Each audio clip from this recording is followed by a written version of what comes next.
사무엘상 2장 18절에서 21절 말씀을 통해서 한나의 보너스라는 제목으로 하나님 말씀 나누겠습니다. 직장 생활을 하시는 분들은 그 보너스가 몇 프로냐 이게 참 중요하죠.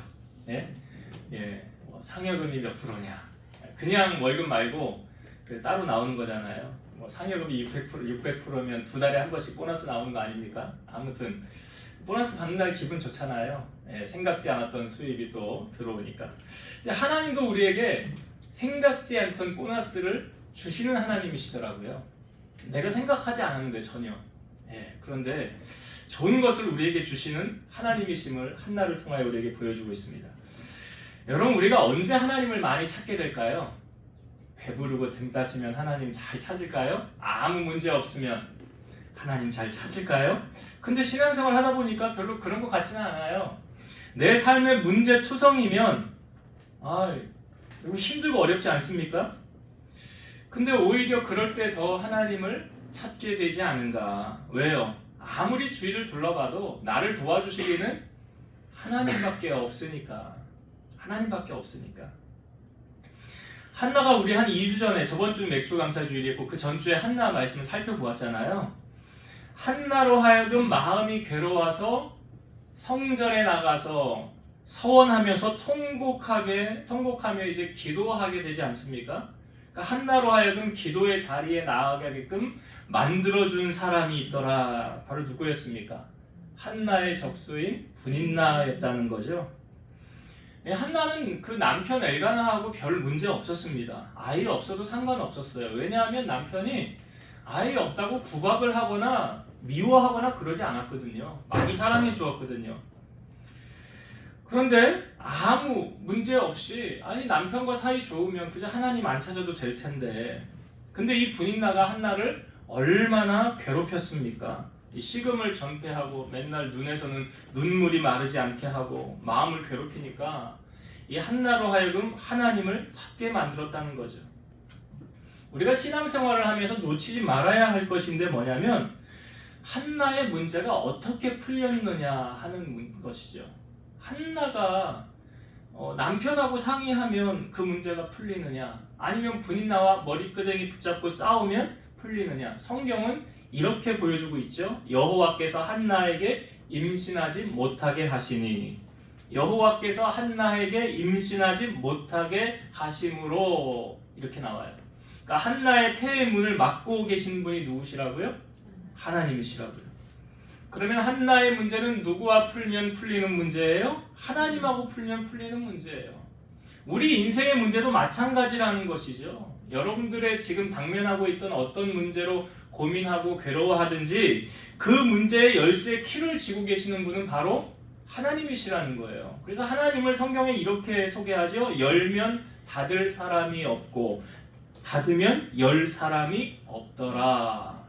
그분께서 막고 있으면 아무리 우리가 풀으려고 해도 안 풀려요. 시편 127편 1절, 여호와께서 집을 세우지 아니하시면 세우는 자의 수고가 헛되며 여호와께서 성을 지키지 아니하시면 파수꾼의 깨어있음이 헛되도다. 아무리 파수꾼이 눈뜨고 지킨다고 해도 하나님이 지켜주지 않으면 지켜주지가 않는다는 거죠. 하나님께서 우리를 때로는 고통 가운데 몰아가시는 분명하신 목적과 이유가 있어요. 그건 하나님을 찾으라는 신호예요. 시편 119편 71절, 고난 당하는 것이 내게 유익이라 이로 말미암아 내가 주의 율례들을 배우게 되었나이다. 그러니까 고난 당하기 전에는 내 맘대로 살았다는 거죠. 그러니까 문제 없으면 하나님 안 찾는다는 거 아니에요. 근데 나를 힘들게 여러 가지로 조여오는 문제들이 있음으로 말미암아 하나님을 찾게 되었다는 거예요.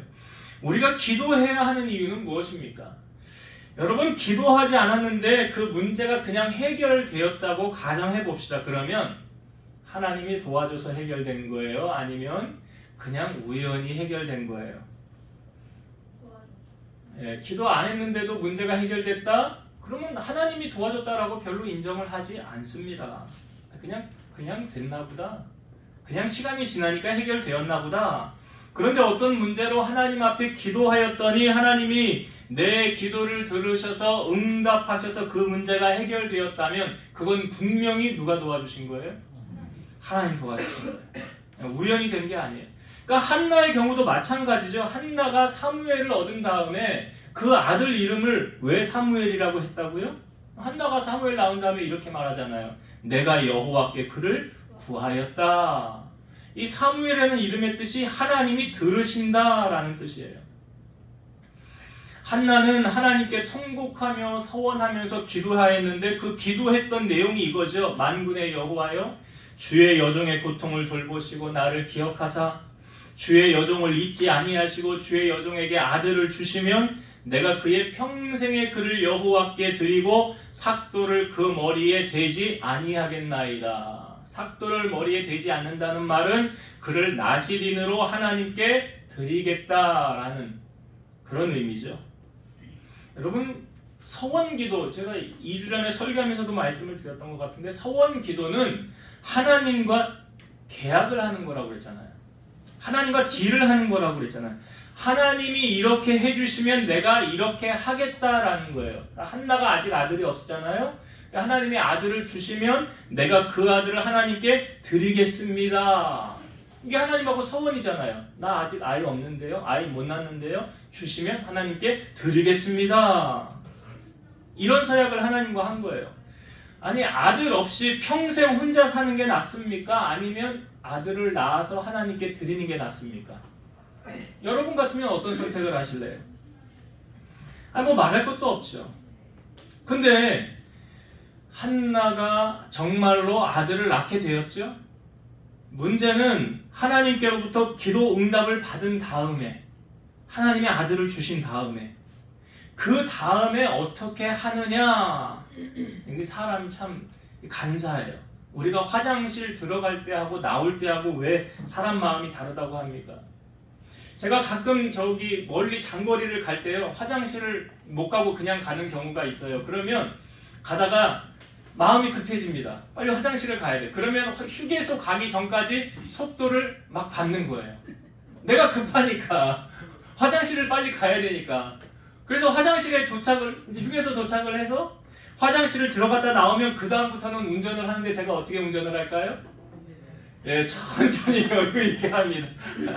이게요, 화장실을 들어갔다 나올 때 사람이 마음이 다르다는 거예요.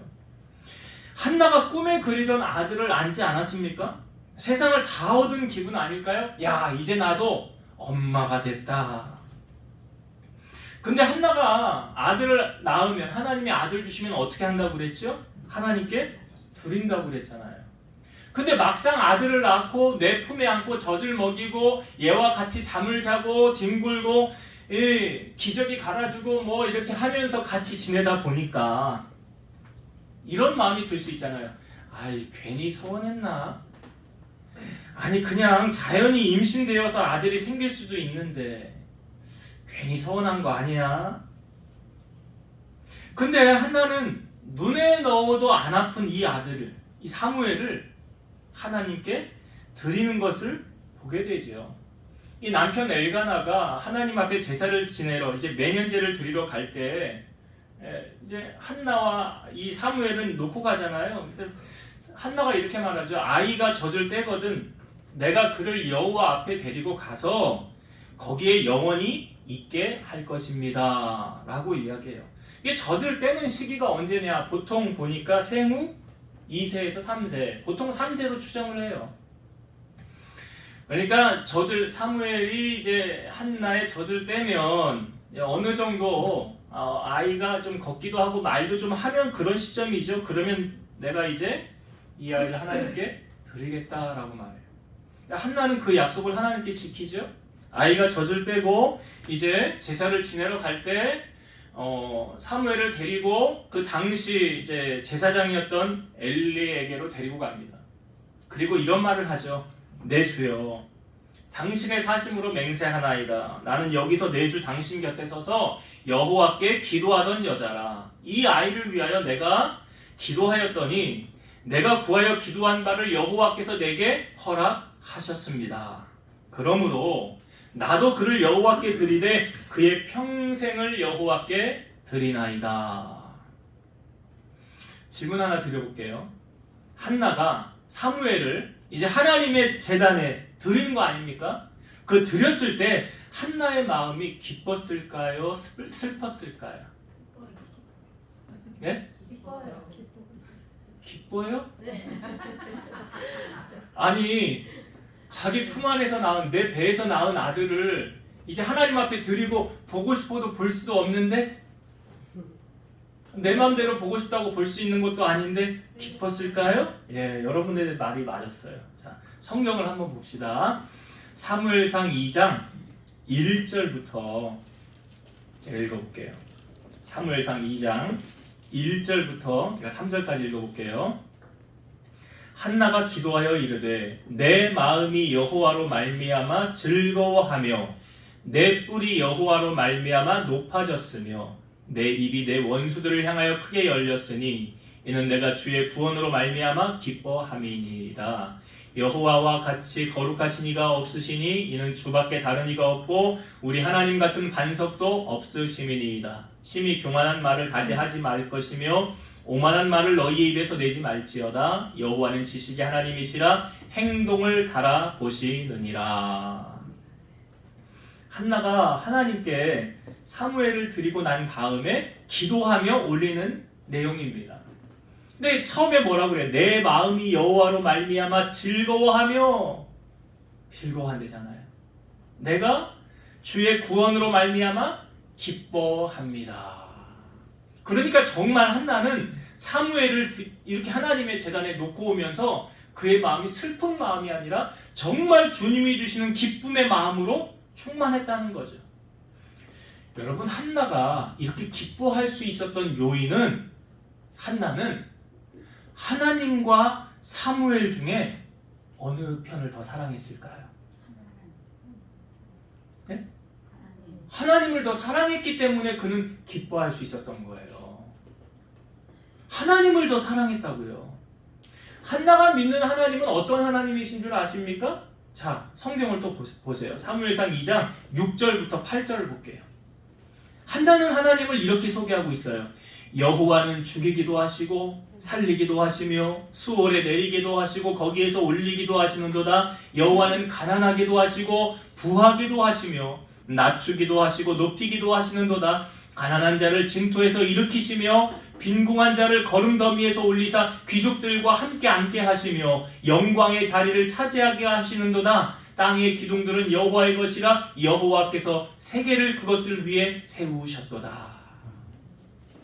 하나님은 어떤 분이시에요? 죽이기도 하시고 살리기도, 높이기도 하시고 낮추기도, 부하게도 가난하게도, 높이기도 하시고 낮추기도 하신대요. 여러분 8절의 말씀에 보면 내가 귀족들과 함께 앉게 하시며, 무슨 의미인지 아세요? 높은 자리, 귀한 자리에 앉게 해주신다는 거예요. 영광의 자리를 차지하게 해주신다는 거예요. 그 사람을 높여주신다는 거예요. 한나는 그러니까 사무엘보다 정말 하나님을 더 사랑했기 때문에 이렇게 사무엘을 하나님 앞에 바칠 수 있었다는 거예요. 여러분, 성경을 가끔 읽다 보면 가끔 이해가 잘 안 되는 말씀들이 있어요. 제가 지금 읽는 성경의 구절도 여러분이 한번 들어보세요. 아니, 예수님이 정말 이런 분이신가? 라고 오해하실 수 있어요. 마태복음 10장 34에서 36절. 내가, 예수님이에요. 내가 세상에 화평을 주러 온 줄로 생각하지 말라. 화평이 아니요 검을 주러 왔노라. 내가 온 것은 사람이 그 아버지와 딸이 어머니와 며느리가 시어머니와 불화하게 하려 함이니 사람의 원수가 자기 집안 식구니라. 아니, 그럼 예수님 믿어야 돼요? 말아야 돼요? 아니, 예수님 믿으면 어떻게 된대요? 아, 예수님이 이 땅에 그 딸이 어머니하고 며느리가 시어머니하고 불화하게 한대잖아요. 사람의 원수가 자기 집안 식구래잖아요. 아, 예수 믿으면 이렇게 되는데 예수를 믿어야 돼요? 말아야 돼요? 에베소서 2장 14절 보면 그는, 예수님은 우리의 화평이신지라 그래요. 아니, 조금 전에는 사람의 집안 식구가 자기 원수라고 말씀하셨는데 로마서 12장 18절도 보면 할 수 있거든 너희로서는 모든 사람과 더불어 화목하라 그랬어요. 이게 마태복음 말씀하고 이 뒤에 있는 말씀하고 좀 앞뒤가 안 맞는 것 같지 않아요? 어떻게 화목할 수가 있어요? 원수하고. 자, 그런데 우리 성경을 잘 보셔야 돼요. 마태복음 10장 37, 38절이 제가 앞부분에 읽었던 말씀, 네, 후반절이에요. 이 말씀을 이해를 하면 그 앞부분의 말씀을 이해를 할 수가 있어요. 읽어볼게요. 아버지나 어머니를 나보다, 나는 예수님이잖아요.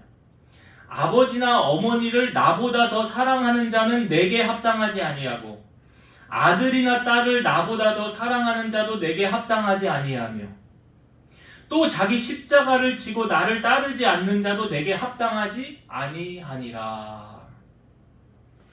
예수님보다 더 부모나 자녀를 사랑하면 예수님이 합당하지 않다라고 말씀하세요.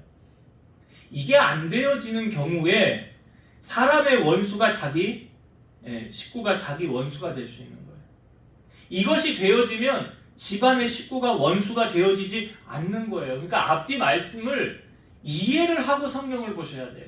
내가 예수님을 가장 사랑하잖아요. 아들보다 딸보다 엄마보다 아빠보다. 그러면 사람의 자기 집안 식구가 원수가 안 됩니다. 원수가 안 돼요. 왜 원수가 되느냐? 예수님보다 더 사랑하기 때문에 원수가 된다라고 예수님 말씀하시는 거예요. 그러니까 예수님이 성경에 보면 나 여호와 너의 하나님은 질투하는 하나님이시래잖아요. 여러분 질투 왜 하는지 아세요? 그렇죠. 사랑하니까 질투하는 거예요. 나와 전혀 상관없는 사람은 질투 안 해요. 다른 사람이 나하고 사귀고 있는 사람이 다른 이성에게 관심을 가지면 그건 질투의 대상이 되지만 나하고 전혀 상관없는 사람이 다른 사람을 사랑하든 말든 그거는 아무 나하고 상관이 없는 거예요. 그러니까 질투는 어디서 오냐? 사랑에서 오는 거예요. 우리를 사랑하니까 하나님이 우리를 사랑하니까 질투하시는 거예요. 그래서 때로는 하나님께서 네가 정말 나 사랑하냐? 하고 우리의 마음을 흔들어 보시죠. 한번 테스트를 한번 해보시는 거예요. 대표적인 사람은 누구예요? 아브라함이잖아요. 내가 너에게 100세에 준 아들 이삭을 모리아 땅으로 가서 그를 번제로 드려라. 여러분 성경을 잘 보세요. 하나님이 이삭의 생명을 요구하시는 거예요. 아브라함의 마음을 보길 원하시는 거예요. 그렇죠. 잘 아시잖아요. 그러니까 아브라함이 어떻게 하는가 하나님 보시는 거예요. 내가 말한 대로 하나 안 하나 좀 보자. 3일 길을 가서 종들은 밑에 있으라고 하고 이삭하고 같이 올라갑니다. 이삭이 질문하잖아요. 그때 이삭이 10대 중반으로 나이를 소개해요. 아버지, 우리가 하나님 앞에 제사하러 가는데 그럼 제물로 쓸 양은 어디 있습니까? 그거 하나님이 친히 준비해 놓으실 거야. 걱정하지 마. 올라갔어요. 양이 보여요, 안 보여요? 안 보여요. 그래서 이삭을 묶어가지고 제단을 놓고 거기 칼로 이렇게 탁 내려치려고 하는 그 찰나까지 왔잖아요. 성경은 이걸 어떻게 해석합니까? 아브라함이 이삭을 죽였다. 그리고 다시 하나님이 살렸다라고 해석하잖아요. 그러니까 하나님은 정말 아브라함이 하나님의 말씀에 순종하는 것을 봤다는 거죠. 드렸다는 거예요. 근데 그 찰나에 하나님이 아브라함아 하고 급하게 멈추시죠. 그리고 하셨던 말씀이 뭐예요? 그 아이에게 내 손을 대지 말라. 그에게 아무 일도 하지 말라. 네가 네 아들 네 독자까지도 내게 아끼지 아니하였으니 내가 이제야 네가 하나님을 경외하는 줄을 아노라. 그래서 여러분 행함이 없는 믿음은 그건 죽은 믿음이라고요. 말씀은 아는데 말씀대로 살지 않아? 그건 가짜예요. 가짜 신앙이에요. 십계명의 첫 번째가 무엇입니까? 잘 아시잖아요. 나 외에 다른 신을 내게 두지 말라. 이거 다른 말로 풀면 하나님보다 더 사랑하는 것을 두지 말라는 거예요. 하나님보다 더 사랑하면 그건 뭐가 된다고요? 우상이라고요. 그 우상이 어떤 나무, 목상, 형상 이런 거 만들어 섬기는 게 우상이 아니라요. 내가 하나님보다 더 사랑하는 것, 내 혈육이나 내 돈이나 내 권력이나 그런 것이 우상이 될 수 있다라는 거예요. 그래서 하나님은 아들이나 딸이나 부모보다 더 사랑하면 사람의 원수가 자기 집안 식구가 된다라고 말하고요. 하나님을 가장 사랑하면 그 가정에 화목이 임하게 되는 거예요. 그러니까 한나는 하나님을 자기 자식 사무엘보다 하나님을 더 사랑했다는 것이 증명된 게 무엇입니까? 이 사무엘을 하나님께 드렸다라는 거예요. 이게 내가 하나님을 사무엘보다 더 사랑합니다라는 확증의 사건이라는 거죠. 만약 한나가 사무엘을 더 사랑했으면 이거 못합니다.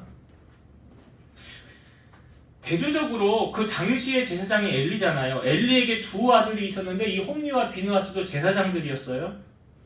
그런데 성경에 보면 이 두 아들은 행실이 나빠 여호와를 알지 못했더라라고 말하고 있어요. 이들이 어떤 일을 했냐면 하나님 앞에 제사를 지내려고 제물을 가지고 오면 그 제물을 하나님 앞에 드리기 전에 막 착취해서 날 것을 막 가져가는 거예요. 이 소년들의 죄가 심히 크면 그들이 여호와의 제사를 멸시했기 때문이라고 성경은 말하고 있어요.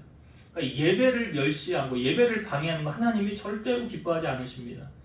더불어서 또 회막에서 수종드는 여인들, 그 여인들과 동침에 때 성적으로 또 타락했다는 걸 보여주고 있어요. 그러니까 이 엘리가 이 아들들에 대한 소문을 듣잖아요. 홈리와 비느하스가 어떻게 행하는지. 그 아들들에게 이렇게 이야기합니다. 너희가 어찌하여 이런 일을 하느냐. 내가 너희의 악행을 이 모든 백성에게서 듣노라. 내 아들들아 그리하지 말라. 내게 들리는 소문이 좋지 아니하니라. 사람이 사람에게 범죄하면 하나님이 심판하시려니와 만일 사람이 여호와께 범죄하면 누가 그를 위하여 간구하겠느냐. 우리가 성령을 회방하는 자는 사하심을 얻지 못한다고 하지 않았습니까? 예수님이 말씀하시잖아요. 이 아들들이 자기 아버지의 말을 듣지를 않는 거예요. 성경을 보면 여호와께서 그들을 죽이기로 뜻하셨다라고 성경에 기록되어져 있어요. 이제 하나님께서 정말 보다 못해서 하나님의 사람을 엘리에게 보냅니다. 그리고 하나님의 말씀을 대언하게 합니다. 이런 말씀을 대언했죠. 내가 너를 택하여 제사장을 삼아 내 제단에 올라 분향하며 내 앞에서 에봇을 입게 하지 아니하였느냐. 그런데 어찌하여 내가 내 처소에서 명령한 내 제물과 예물을 밟으며 네 아들들을 나보다 더 중히 여겨 내 백성 이스라엘이 드리는 가장 좋은 것으로 너희들을 살지게 하느냐. 내가 전에 네 집과 네 조상의 집이 내 앞에서 영원히 행하리라 하였으나 이제 나 여호와가 말하노니 결단코 그렇게 하지 아니하리라. 나를 존중히 여기는 자를 내가 존중히 여기고 나를 멸시하는 자를 내가 경멸하리라. 엘리가 지금 이 홈리와 비느하스 두 자식을 망가지게 한 이유는 두 가지가 있어요. 첫 번째는 뭐냐면 하나님보다 자식을 더 사랑했기 때문에 그래요. 부모가 당연한 것 같지요. 근데 하나님보다 더 사랑하면 안 됩니다. 안 돼요. 두 번째는 왜 이 집안이 이렇게 되었느냐? 자녀들로 하여금 하나님을 경외하게 하지 못하게 했기 때문에 그래요. 그러니까 먼저 믿는 자가 자기에게 전할 도리, 복음을 전할 그럴 도리를 하지 않은 거 아닙니까? 여러분 홈리와 비느하스가 어떻게 죽었습니까? 이스라엘과 블레 사이에 전쟁이 있었는데 처음에 전쟁이 졌어요. 우리가 전쟁이 왜 졌지? 장로들이 모여서 회의를 하는데 하나님의 괴를 안 가지고 전쟁을 치렀기 때문에 우리가 전쟁을 졌구나. 그러면 실로에 있는 하나님의 괴를 가지고 와서 전쟁을 치르자. 법궤가 들어왔어요. 하나님의 괴가. 그리고 법궤 옆에 누가 딱 서 있냐면 홈리와 비느하스가 딱 서 있는 거예요. 그리고 나서 두 번째 블레셋과 전쟁을 치릅니다. 전쟁의 결과는 어떻게 됐을까요? 하나님의 괴가 있으니까 이길 줄 알았죠? 전쟁은 졌어요. 전쟁은 지고 홈리와 비느하스는 죽고요. 하나님의 괴는 빼앗겼어요. 왜요? 하나님의 괴가 거기 있는데 왜 전쟁에서 졌습니까? 하나님이 도와주지 않으니까 진 거지요. 전쟁의 승패는 어디서 결정된다고 그랬습니까? 하나님의 손 안에서 결정되어지라고 그랬잖아요. 하나님이 안 도운 거예요. 그들을. 아니 돕겠어요? 하나님이 보고 아니 이렇게 하나님 앞에 행하는데 하나님이 돕겠냐고요. 이들을. 안 돕지요. 전쟁은 패하고 하나님의 괴는 블레셋에 빼앗겼고 홈리와 비느하스는 전쟁통에 둘 다 죽게 되었고 이 소식을 들은 엘리는 그 소식을 듣자마자 목이 부러져 죽었어요. 집안이 몰락됐다고요. 잠언 22장 4절 보면 겸손과 여호와를 경외함의 보상은 재물과 영광과 생명이니라. 여러분 이 말씀을 꼭 외우셨으면 좋겠어요. 제가 주보에도 기록했어요. 겸손과 여호와를 경외함에 대한 보상.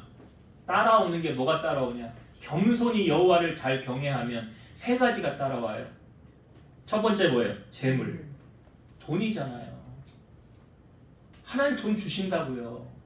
재물을 주신다고요. 아니 나를 사랑하는 자에게 내가 재물을 주어서 그 국간에 채우게 하려 하십니다. 잠언 말씀에 나오잖아요. 물질로 쪼달리고 사는 거 하나님 원하지 않아요. 내 자녀가 떵떵거리고 잘 사는 걸 하나님이 원하신다고요. 그렇게 살기를 하나님 원해요. 제가 말했잖아요. 이왕이면 밥을 사주는 사람 되시라고 그랬잖아요. 그렇게 하나님 복을 주신다고요. 세 가지 복 중에 첫 번째가 재물이고 두 번째가 뭐예요? 영광. 영광은 뭐예요? 높은 자리에 세우신다는 거잖아요. 나를 높은 자리에 세워주신다. 아까 한나가 말하잖아요.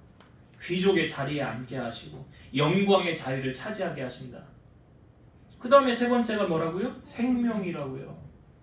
여러분 생명이 우리 것이 아니에요. 장수하는 것, 성경을 잘 보세요 여러분. 하나님의 복을 받은 사람들이 장수했어요.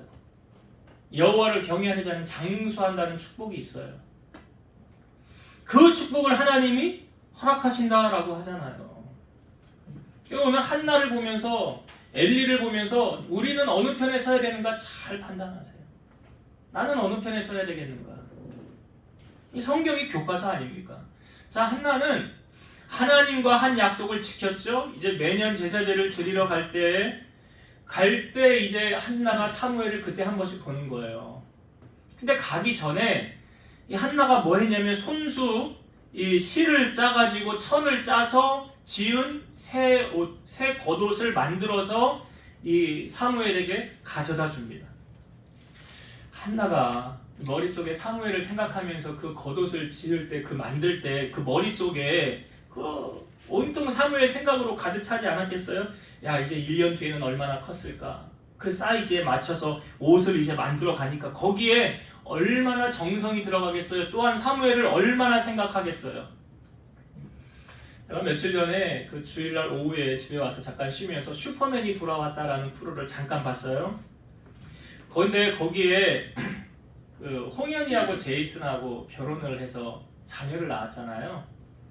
아들을 낳았는데 그 이제 누가 나오냐면 이 제이슨하고 자기 아들하고 이 제이슨 어머니하고 셋이 여행을 간 거예요. 남이섬으로 여행을 갔더라고요. 그 할머니, 그 아들, 할머니 입장에서는 아들, 그 다음에 손자잖아요.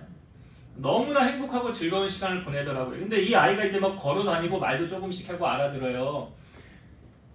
미끄럼틀이 딱 위에 있는데 이제 내려오기 전에 이 제이슨이 아빠가 자기 아들한테 묻는 거예요. 세상에서 제일 사랑하는 사람 누구? 이렇게 질문을 했어요. 아들한테. 세상에서 제일 사랑하는 사람 누구? 일단 얘가 뭐라고 그럴게요? 예? 못 보셨구나. 다 TV를 안 보셔서 모르지. 누구라고 그랬는지 아세요? 할미. 그랬더니 그 말을 들은 할머니가 걔를 보면서 눈에서 꿀 떨어지더라고요. 꿀이 떨어져요 정말. 할미. 정말 너무나 사랑하는 그런 모습이 보여졌는데요. 여러분 한나가 이 사무엘을 정말 얼마나 사랑했을까요? 1년에 한 번 가서 보면서 그 눈에서 정말 꿀 떨어지지 않았을까요? 손수 옷을 만들면서 온통 이 사무엘 생각으로 가득 차지 않았을까요? 그럼에도 불구하고 한나는 하나님과의 약속을 철저하게 지켰다는 거죠. 그런 의미에서 하나님께서 한나에게 또 다른 축복을 허락하신 장면이 오늘 본문에 나오죠. 오늘 본문 20절과 21절을 다시 한번 볼게요. 사무엘상 2장 20절 21절 엘가나와 그의 아내에게 한나에게 축복하여 이르되 여호와께서 이 여인으로 말미암아 내게 다른 후사를 주사 이가 여호와께 간구하여 얻어 바친 아들 사무엘을 대신하게 하시기를 원하노라 하였더니 그들이 자기 집으로 돌아가매 여호와께서 한나를 돌보시사 그로 하여금 임신하여 세 아들과 두 딸을 낳게 하셨고 아이 사무엘은 여호와 앞에서 자라니라. 여러분 한나는 원래 처음에 아이를 못 낳는 여인이었잖아요. 그런데 하나님 앞에 서원해서 아들을 주셔서 약속을 지켜서 그 아들 사무엘을 드렸더니 이게 뭐예요? 서원한 것을 지켰더니 이번에는 한나가 하나님 앞에 구하지도 않았는데, 생각하지도 않았는데 그의 삶에 세 아들과 두 딸을 하나님이 허락해 주셨더라. 생명은 어디서 온다고 그랬어요? 하나님께로부터 온다고 그랬잖아요. 그러니까 지금 한나에게 이 복이 다 임하고 있잖아요. 생명을 하나님이 허락해 주셨잖아요. 우리가 하나님과의 약속을 잘 지키면, 하나님의 말씀에 순종하기만 하면 하나님은 생각지 않던 보너스를 이렇게 우리에게 베풀어 주십니다. 제가 무실동에서 목회를 했을 때 저 구미에서 어떤 기도원 사역을 하는 전도사님이 계셨어요. 근데 전화가 왔는데 원주로 이사를 와서 우리 교회를 섬기겠다는 거예요, 이분이. 제가 구미에 집회도 몇 번 다니고 그랬었는데 그러시라고 알겠다고. 그래서 이제 집을 찾고, 교회도 저희가 이제 구해야 됐기 때문에 단독 주택이 하나 있고 그 옆에 조립식 건물이 하나 있었어요. 이 조립식 건물은 창고였거든요. 근데 같이 딸려 있는 거예요. 그래서 이 조립식 여기를 얻어서 이 조립식 건물을 성전으로 꾸몄어요. 그래서 여기서 이제 예배를 드리게 되었고, 이 단독 주택 한 35평 정도 됐던 것 같은데, 여기를 이제 이분들 이제 전도사님 내외하고 그 딸이 있었어요.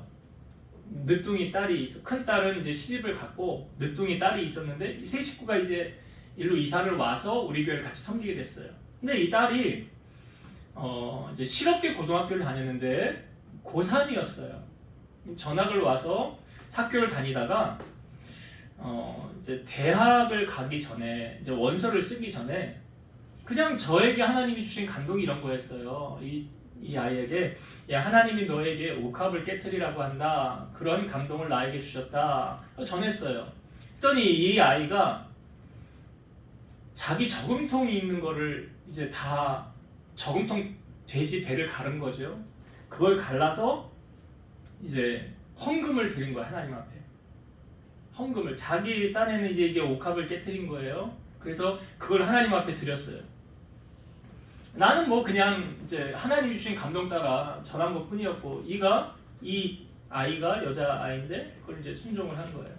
그리고 나서 이제 전학을 어디로 왔냐면 여기 영서고를 왔어요. 실업계고를 가야 되기 때문에. 그래서 이제 대학 원서를 쓰는데, 얘가 대학을 어디를 갔냐면 강원대학교를 갔습니다.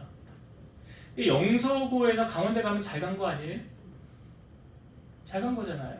일반 고에서도, 인문계고에서도 강원대 가는 거 그냥 그렇게 쉽지는 않거든요.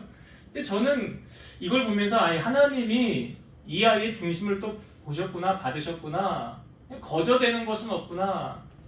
설교를 준비하면서 그런 생각이 났어요. 또 한 가지 생각이 난 게, 저하고 제 아내가 이제 학원을 운영하면서 토요일 날 어느 분들이 이제 기도원을, 횡성에 있는 기도원을 가는데, 몇 분이 같이 가는데 차가 없으니까, 우리가 그때 학원을 하면서 아이들을 학원차로 태웠으니까 그 학원차를 통해서 우리 같이 예배 드리러 가면 안 되겠습니까? 그러는 거예요. 그래서 그럼 그렇게 하자고. 우리가 기본적으로 이제 예배를 드리러 가면 우리 예물을 준비해야 되는데 우리가 경제적으로 형편이 너무 어려웠어요. 헌금할 돈이 없었어요. 여러분 주유소 가서 기름 넣을 때 10,000원 넣어주세요 하면 어떤 형편인지 아시죠? 예. 카드도 다 쓸 수 없고 막혀있는 상태였고, 그래서 그가 어려운 상황에 하여튼 기도원에 갔어요. 그래서 예배 가운데 은혜를 받고 헌금을 드리는 시간이 되었는데, 헌금 바구니 돌리는데 헌금이 없잖아요. 헌금 없으면 못하는 거죠 뭐. 근데 나중에 이제 돌아오는데 제 아내가 그러더라고요.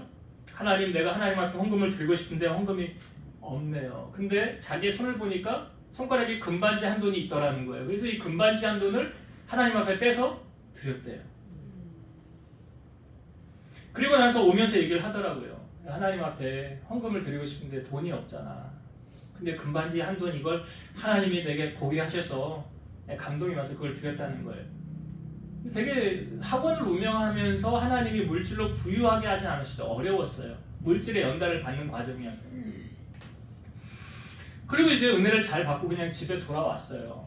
그리고 나서 시간이 지나서, 이게 아마 2000년도인가 아마 그때쯤 아마 우리가 학원을 하면서 기도원을 갔던 거고, 그리고 이제 하나님이 우림의 아림을 세상에 보내주시고 2007년도 아마 여름 지나서 우연히 뉴랜드 올레이처, 그때는 마임이었어요. 관설동에. 거기 갔는데 예배를 드린다는 거예요. 거기 권사님이. 그래서 목사님 오셨으니까 목사님이 예배를 인도해 달라는 거예요. 그래서 예배를 인도를 했죠. 예배를 딱 인도하고 마쳤는데 뭐라고 그러냐면 우리가 40일 작정 예배를 드릴 겁니다. 목사님이 오셨으니까 이제부터 40일 동안 목사님이 예배를 인도해 주세요. 그래서 월요일부터 금요일까지 오후 2시인가부터 오전에는 조회하고 임무를 마치고 오후 2시부터 예배를 드리러 가는 거예요. 근데 우리미 아니면 저희 아내가 한 사람 없고 한 사람 안고 우리 박상규 권사님 거기 일하셨으니까 알잖아. 애들 없고 안고 가가지고 맨날 거기 와서 예배를 드리기 시작한 거예요. 아마 9월 초부터인가 이제 월요일부터 금요일까지 매일 토요일 주일은 빼고 예배를 드리기 시작한 거예요. 39일째인가 아마 예배를 드리면서 예배를 마치고 권사님 그러신 거예요. 목사님 우리 작정 예배 100일을 해야 되겠어요. 그건 무슨 말이에요? 100일 한다는 건 100일 동안 또 와서 예배를 인도해 달라는 거잖아요. 100일 동안 와서 인도해. 그래서 우리미 아림이 그냥 같이 또 업고 안고 계속 하는 거예요. 그런데 작정 예배 40일째인가 그날 이제 거기 권사님이 봉투에다가 무슨 뭘 하나를 줘요. 이거 반지래요. 반지를 주는 거예요. 뭐 자기 아는 분들하고 이렇게 뭐 개를 했는지 뭘 해서 맞췄는데 자기 이거 필요가 없대. 낄 일도 없고. 그러니까 이거 춘천에서 했는데 이거 가지고 가시래. 그래서 뭐 그 우리가 낄 일이 없잖아요. 그게 바꿔서 뭐 필요한 데 쓰라는 거예요. 난 그게 뭔지도 몰랐고 이게 어떤 값어치가 있는 건지도 몰랐어요. 근데 시간이 돼서 아내하고 같이 이제 춘천에 그 금은방을 찾아갔어요. 이걸 주니까 주인이 딱 보더니 알아요. 여기서 한 거니까. 이거 여러 사람이 같이 했는데 이걸 가지고 왔어요. 이거 어떻게 드릴까요? 돈으로 그냥 바꿔주세요. 돈으로 바꿔주세요. 이거 뭐예요? 우리가 끼고 다닐 일도 없고. 그래서 이게 다이아라는 거예요. 다이아. 그래서 이게 얼마입니까? 물었더니 600만 원짜리래요. 그때 머릿속에 어떤 생각이 났냐면 그때 2000년도에 제 아내가 힘들고 어려웠을 때 하나님 앞에 금한돈 드렸는데 그때 시세 가격이 6만 원이었어요. 금한돈이. 근데 2007년도에 이게 몇 배로 튀겨서 온 거예요? 10배냐 100배지. 100배지. 6만 원이 어떻게 바뀌었어요? 600만 원으로 바뀌어왔잖아. 여러분 성경에 하나님이 우리에게 복을 주실 때 이런 말씀이 있잖아요. 30배, 60배, 100배가 있어요 없어요? 있어요. 있다고요. 그러니까 하나님은 그때 우리의 중심을 보시는 거예요. 저는 그래서 이렇게 말하고 싶어요. 여러분 부자 되거든 그때는 내가 마음껏 헌금도 하고 싶을 때 마음껏 할 수 있지만 이왕 하려면 어려울 때 하시라고. 그러니까 하나님 더 귀하게 보신다고요. 값어치가 다른 거예요. 하나님 보실 때 왜 과부의 두 동전을 가장 많이 했다고 하십니까? 또 어려울 때 하는 거 그 중심 보는 거거든요. 한나가 지금 이거 하는 거 쉽습니까? 아니에요. 자기 사무엘 드리는 거 쉽지 않아요. 근데 행하였더니 하나님 몇 배로 갚아주시는 거예요? 5배로 갚아주시잖아요. 5배. 고린도후서 9장 6절 보면 이것이 곧 적게 심은 자는 적게 거두고 많이 심은 자는 많이 거둔다 하는 말이로다. 그러니까 하나님은 우리가 그냥 금 한 돈 그냥 드린 건데 근데 그때 우리에게 그것은 어마어마하게 큰 거였거든요. 그러니까 하나님이 귀하게 보시는 거예요. 그리고 바라보고 계시다가 나중에 하나님은 하나님의 때에 그걸 다 되돌려 주신 거예요. 되돌려 주실 때는 이자까지 붙여서 그러니까 보너스로 하나님 우리에게 되돌려 주시더라는 거예요. 이삭이라는 사람도 그러했어요. 성경에 보니까 그는 100배의 축복을 받았어요. 창세기 26장 12, 13절 이삭이 그 땅에서 농사하여 그 해에 100배나 얻었고 여호와께서 복을 주심으로 그 사람이 창대하고 왕성하여 마침내 거부가 되어. 여기 100배의 축복 받았대잖아요. 이삭이. 원래 하나님은 우리에게 그렇게 복 주시길 원하세요. 한나가 그런 복을 받았잖아요. 하나님은 오늘 이 말씀을 전하면서 우리가 그러한 축복의 주인공으로 간증하기를 원하십니다. 이제 말씀을 정리하고 마치겠습니다. 여러분 우리가 하나님께로부터 가장 확실한 기도의 응답을 받길 원하십니까? 그러면 저는 한나의 기도를 하라고 그래요. 한나의 기도. 아니 응답 안 해주셨으면 안 해도 되는 거잖아요. 응답 안 해줬으면. 근데 저는 하나님과 딜을 할 때 정확하게 딜을 했으면 좋겠어요. 어설프게 하지 말라는 말이에요. 그게 하나님과 한나가 확실하게 딜하잖아요. 지금 아들 주면 드리겠습니다. 하나님 나 이 문제로 뭐 이거 고민 중인데 내가 이 문제 해결해 주시면 내가 하나님께 뭐 재물 얼마 소원해서 헌금 드리겠습니다.